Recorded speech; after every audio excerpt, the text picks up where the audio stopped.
Bilan, triste semaine, phase retour des huitièmes de finale. Il n'y en a que 2 qui nous restent en compétition européenne. Il n'y a plus de club français en Europa League. Et on va analyser ça tout de suite. Pourquoi ils ont chuté. On commence.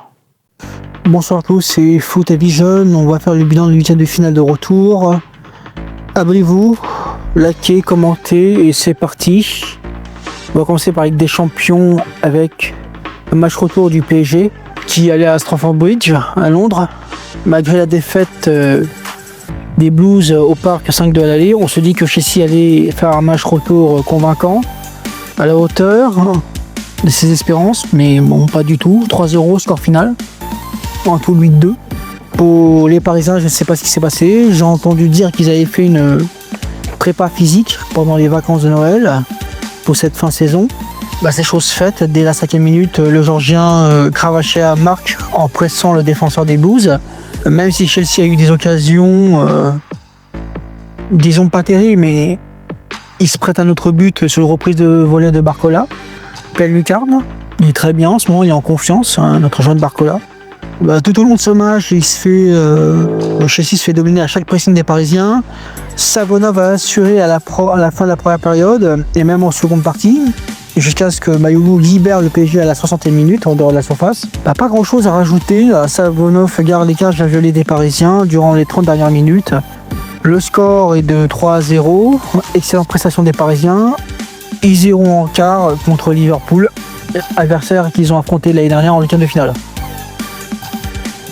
Europa League, match retour. Il n'y a plus aucun club français dans cette compétition. On va commencer par nos amis les Lyonnais qui n'avancent plus, ne gagnent plus. Les stats récemment, 0 victoire depuis mi-février, c'est-à-dire 6 matchs, après avoir fait 13 victoires consécutives. La question pour les Lyonnais, c'est vont-ils faire une saison catastrophique en fin de parcours? Ils sont fait rattraper par les émotions, mais aussi au-delà de ce match, ils ont perdu contre le Stade Vigo 2-0 chez eux à domicile. Et le match qui a complètement brisé les Lyonnais, c'est le carton rouge de Niakate à la 19e. Qu'est-ce qui s'est passé? Ils avaient les moyens, vu le match aller très bon.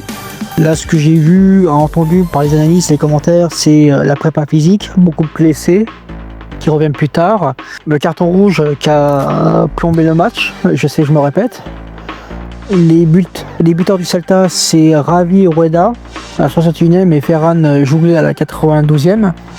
Mais je voudrais aussi rajouter quelque chose, c'est aussi le parcours de Fonseca en fin de saison, qui n'arrive pas du tout à les gérer. On l'a eu avec Lille, c'était pareil. Milan, j'en parle même pas. En un mot, déçu, très déçu. Le score est de 2-0. Est-ce que les Lyonnais vont-ils être en Europa League ou en Ligue des Champions cette saison? C'est à eux de leur décider. Bon, les Lillois, ils avaient perdu à l'aller, ils ont perdu au retour à Birmingham. Le score de 0, même chose pour les Lyonnais. On peut discuter des choix de Genesio ou des intentions des Lillois. Y en a-t-il ou pas? Je me pose la question. Ou tout simplement, est-ce que Aston Villa est un supérieur? Je dirais oui. Aucune envie, aucun emballement. On voit que Lille n'y croit plus. Par contre, il y a une espèce de mode à la con qui revient. On est fiers malgré la défaite, mais bon, ça c'est les côtés français qui m'insupportent de plus en plus. On peut pas comparer le championnat Europa League, mais qu'est-ce qu'on peut dire de cette effectif lyonnaise? Beaucoup de jeunes joueurs peu expérimentés qui sont fait presser par le rythme physique des Villains. La peur de ne pas se qualifier en Europe l'année prochaine, qui fait plus de mal que ce match en lui-même. Comme le problème des droits TV de la Ligue 1, très dépendant des droits de TV. Mais aussi les droits télé de l'Europa League, 10 millions quand même. Avant, il y a 10-15 ans, ça, l'Europa League, on la jouait pas parce que ça rapportait que dalle. Si je devais résumer sur ce match Aston Villa-Lille, il n'y avait pas photo. Le buteur d'Aston Villa, c'est McGinn à la 54e, Léon Bellet à la 88e. Et je finirai par cette phrase, manque d'état d'esprit. Conférence League cette semaine. Strasbourg recevait à domicile le Rijeka. Les Alsaciens ont gagné ce match à l'aller de 1. On fait nul à domicile. En championnat, c'est comme nous, ils n'avancent plus. Ils ne sont pas habitués à jouer tous les 3 jours. Les difficultés sont là. Sur le contenu du match, Rijeka a joué très bien, très haut. Un 21e but de Tony Frank pour les Rijeka. Ils auraient pu mettre un deuxième. Strasbourg a eu du mal à tuer le coup sur ce match retour. Jusqu'à sa 71e, excusez-moi messieurs dames, de Barcou. Manque des titulaires, des blessures, très limitées sur le plan jeu. Ils sont plus physiquement, quoi. A-t-on vu les limites de cette équipe de Strasbourg? Il faut admettre que lui, que les clubs français de ce standing-là, à part le PSG, n'ont pas de niveau pour faire un match tous les 3 jours en Coupe d'Europe. Ils sauvent l'honneur d'une triste soirée de club français ce soir, ou cette semaine. Ils vont en quart, une première depuis 46 ans, et le prochain adversaire sera contre eux, Mayence. Un gros de cette compétition. Ils sont en compétition en coupe, en demi-finale, ils sont en quart. Quelle sera leur compétition qui vont privilégier le plus? On verra, est-ce que le mental va surpasser les limites physiques d'effectifs de cette équipe de Strasbourg.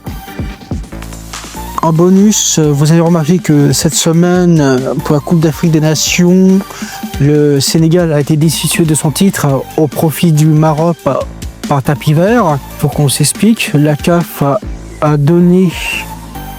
retiré le titre sacré des Sénégalais sur la polémique de la finale, sachant que les joueurs du Sénégal en avaient marre de l'arbitrage favorable des Marocains. On peut comprendre, l'arbitrage est une catastrophe. Et ça, est-on étonné de l'arbitrage, que ce soit dans n'importe quelle confédération? Non, pas du tout. Mais il fallait faire ça après la finale, au mieux attendre 2 mois après. Mais bon, ça, qu'est-ce qu'on peut dire de ceci? Ça n'inaugure rien de bon. En fait, ça ne fait ni jurisprudence, ni mettre en l'honneur la Coupe d'Afrique des Nations, sachant que cette année, c'était une première qui a été retransmise à l'international. D'habitude, c'était toujours en franco-français. Voilà, on veut se mettre en avant pour les meilleurs auspices. Les dérives africaines continuent. Ça, pas déçu de ce résultat, mais d'un point de vue, on aurait donné un titre honorifique pour les deux équipes, à cause d'un arbitrage catastrophique, à cause de décisions de la CAF absurdes.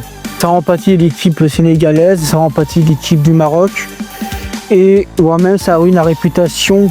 Peut-on dire qu'ils avaient une réputation, mais ça leur ruine leur prestige, leur image de l'Afrique tout entière. Ce qui est très dommage de ce point de vue-là. Merci de m'avoir écouté, abonnez-vous, likez, commentez. C'était Foot avec Jeanne, on se revoit la prochaine.